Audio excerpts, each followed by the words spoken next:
Welcome back, YouTube, to another episode here at WILDMAN Lifts. I'm your host, WILDMAN. Now on today's episode, I'm going to be doing the back squat on the axle bar with some chains. And I'm supposed to be taking it easy, but I'm not going to do that. I'm going to kind of see where I'm at and have a specific number in my head. So let's pop in and check that out in a second.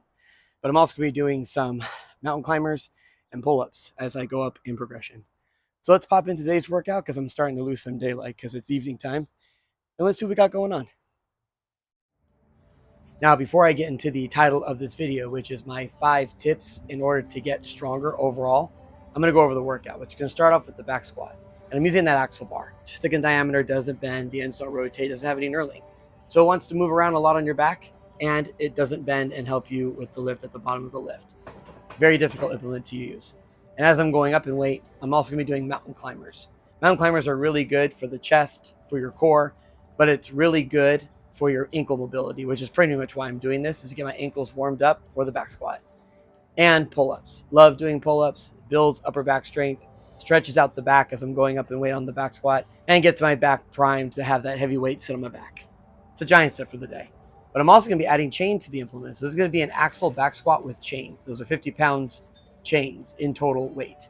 So the idea is, as I get to the bottom of the lift, it's going to be significantly lighter. And as I go up, it's going to gradually add 50 pounds to the top of the lift, making it increasingly harder, which is the first tip and my first secret I'm going to give to getting stronger, which is use some type of resistance, such as chains or bands. Now, there's 2 different ways that you could use chains or bands in type of resistance. The first is you could teach yourself speed through the middle, meaning you don't have to have it be a heavy weight. You could just go down, and as it gets lighter, and then as you stand up and that weight starts to gradually increase, that's going to teach you to move with speed through the middle all by itself, like automatically. You don't have to tell yourself to do it because your body's just going to do it. And that helps for really tough lifts that you're getting up to your top sets on.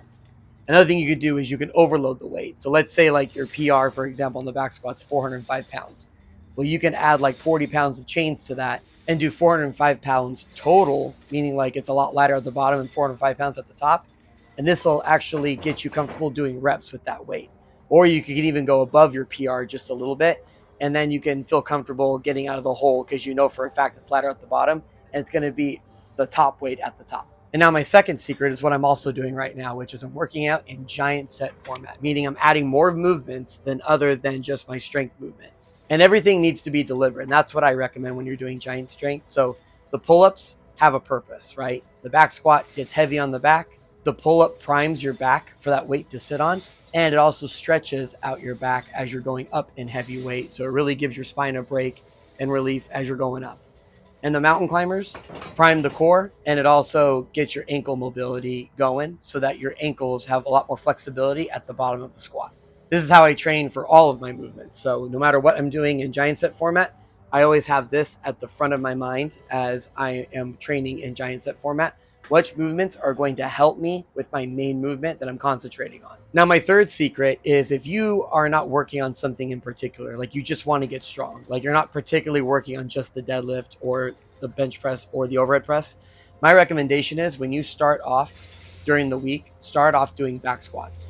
If you do back squats as your first movement for the week, and then you plan to do your bench, deadlift, and overhead press throughout the rest of the week, you'll be surprised how much easier and lighter those weights are going to feel just because you started with the back squat.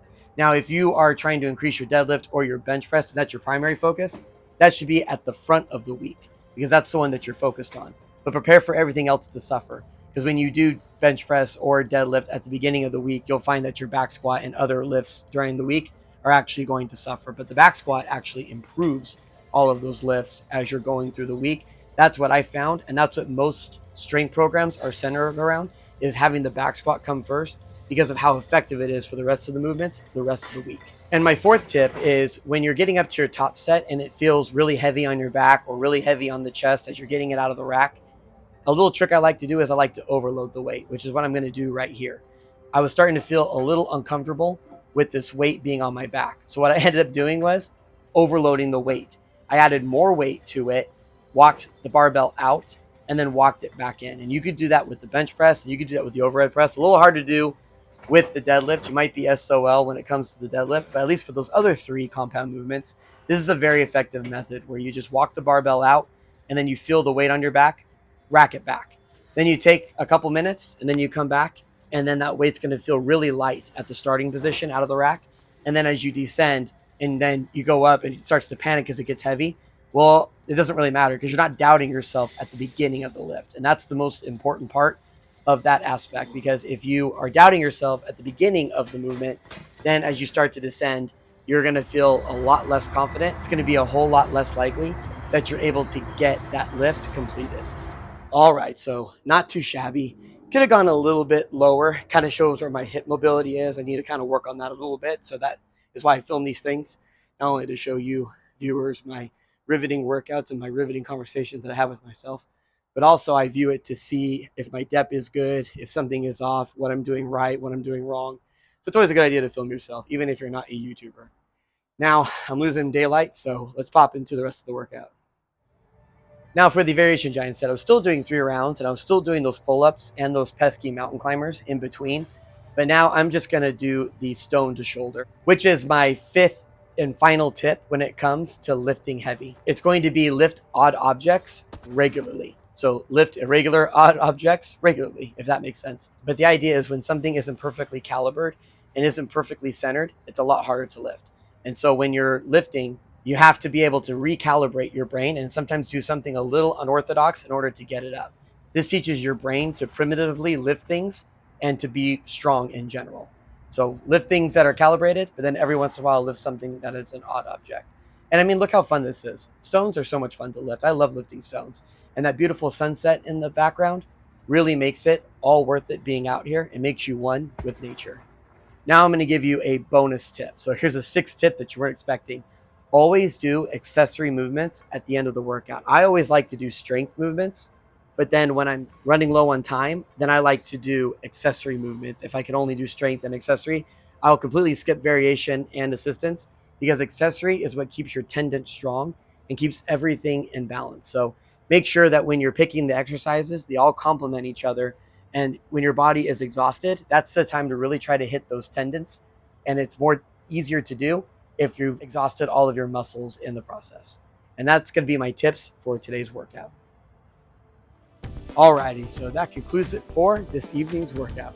Really appreciate everybody stopping by and hope that we all learned something new, that you enjoyed working out alongside me. I'll see you next time. Thank you.